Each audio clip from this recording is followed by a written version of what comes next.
Welcome back to this fantastic art channel. I've been trying to think of what I could put on my art channel that's not just, time-lapse paintings, how I could actually help other people who are artists. And so today I thought I would just show you guys how I layer some of my media when I am working on paper pieces.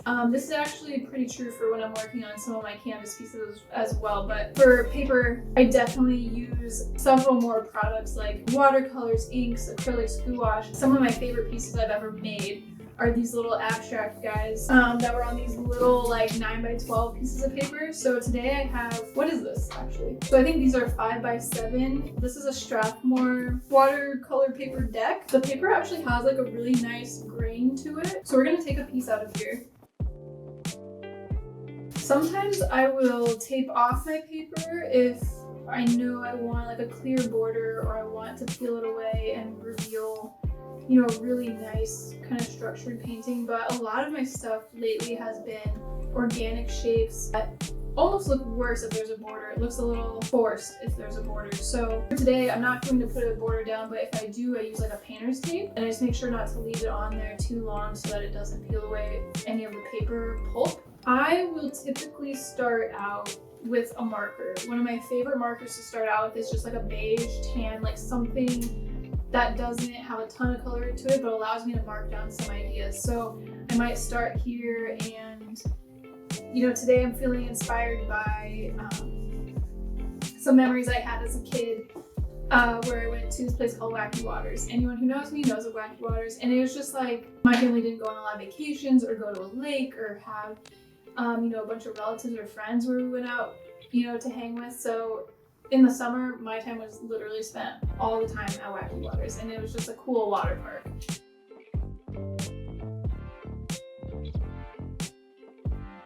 And these are just really quick sketches to kind of get some shapes down.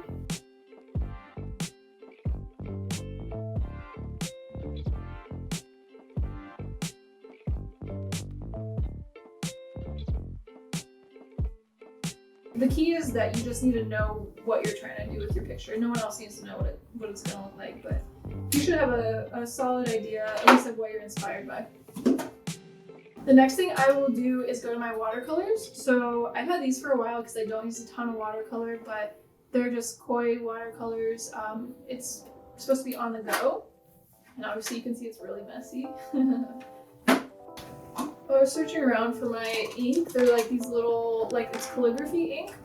And sometimes I will just make like an ink wash with them. So I have this really beautiful hot pink. I'll go in here with something a little bit lighter, maybe a yellow or like a golden color.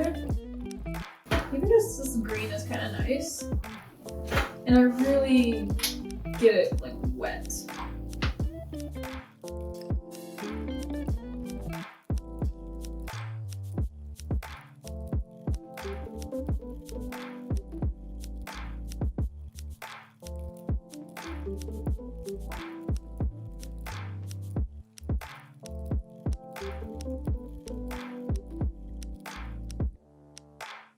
So after I do watercolor, I'll do something either like an acrylic or even a gouache, because you're kind of dealing with everything that needs to be handled with water.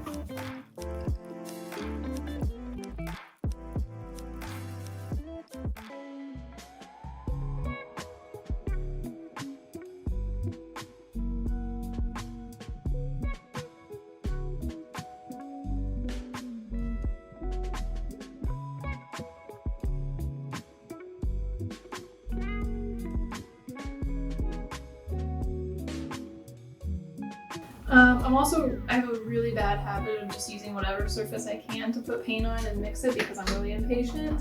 So that's what we're gonna go with. And I'm using the same brush because again, I'm impatient. I should probably I've been trying to get better at that, switching the brush to make the colors really clean, but I just haven't been doing it. So I have a little acrylic here.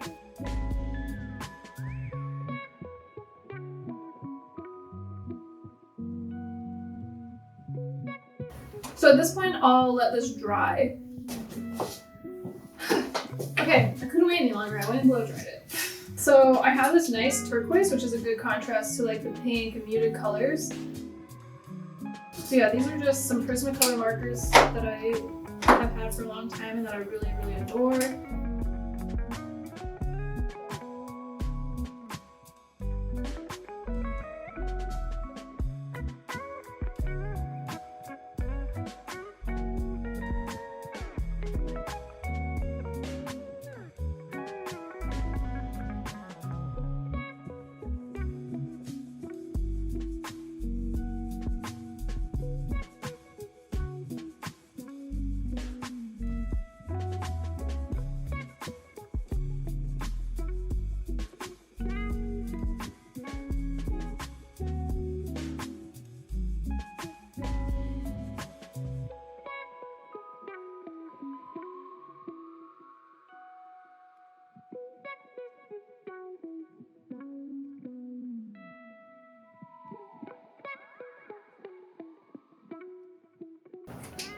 Okay, so at this point in the drawing, the piece is looking pretty muddy.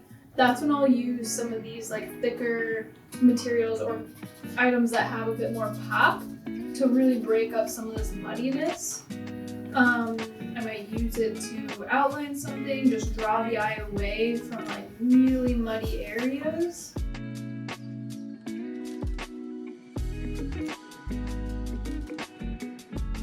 Or I will put, something really bright just in the middle of a muddy area. So like I have this oil-based paint marker, and we have this area here that's like really muddy, really dull.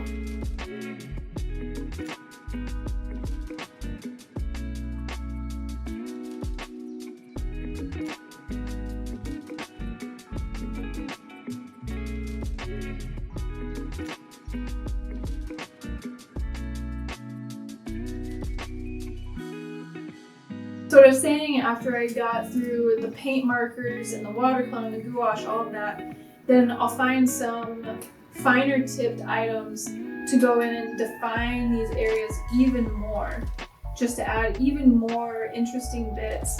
I might outline some random shapes.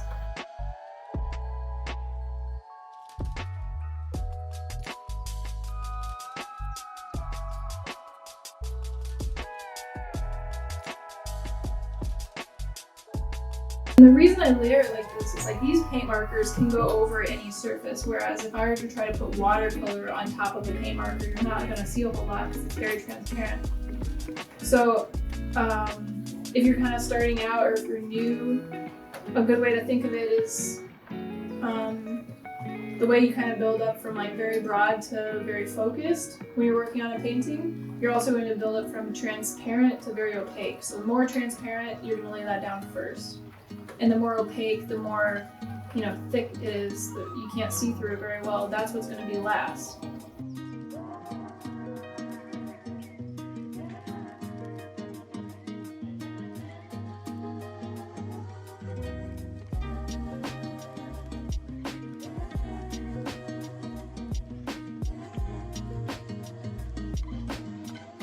You're done with the paint markers. You're pretty satisfied with your piece.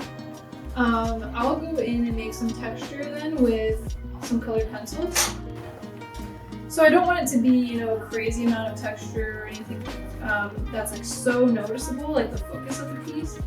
But I think it can bring in some subtle depth to it and a little bit more texture.